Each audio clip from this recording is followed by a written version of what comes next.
এবার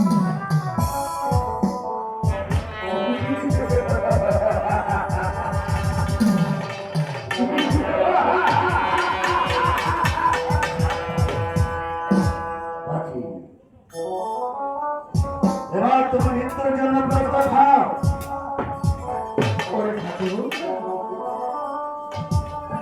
আজ তুমি আমাকে হত্যা করবে, আমার কোনো দুঃখ নেই।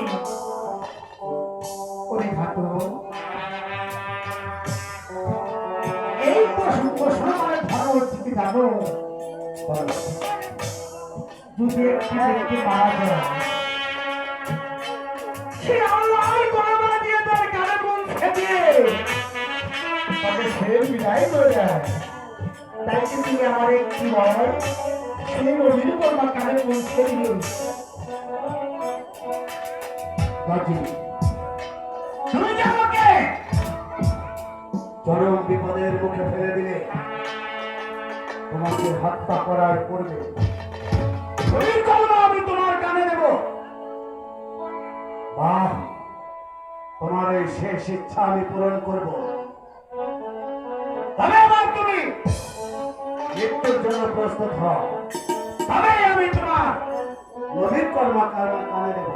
হ্যাঁ ঠাকুর, আরে নহবীর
সত্যি তুমি আমাকে হত্যা করবে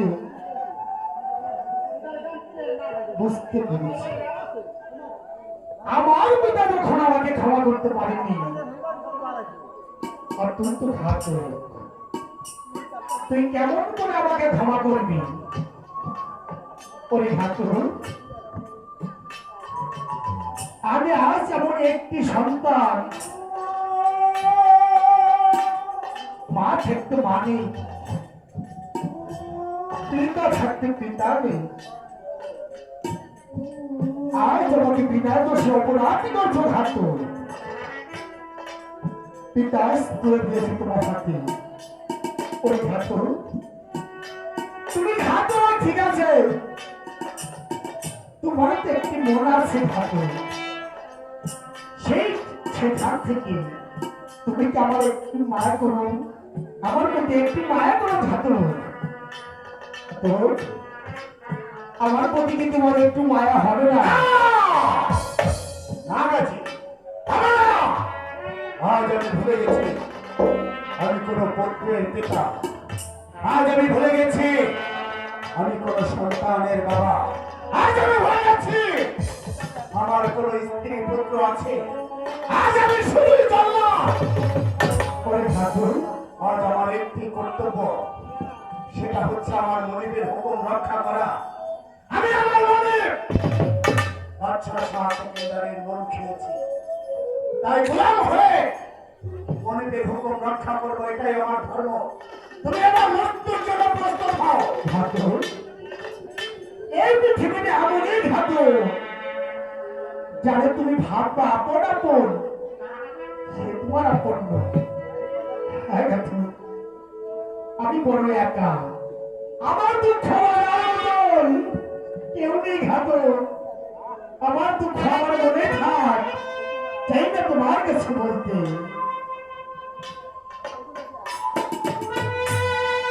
আরে তোর কেহান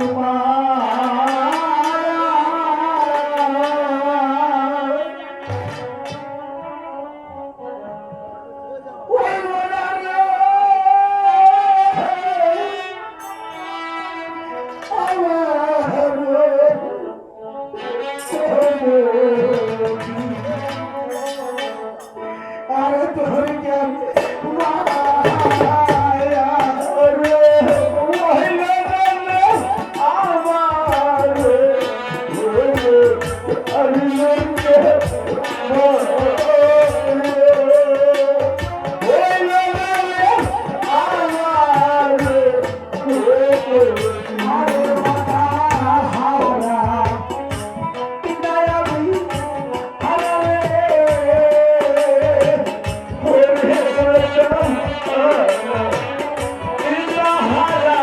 Hoje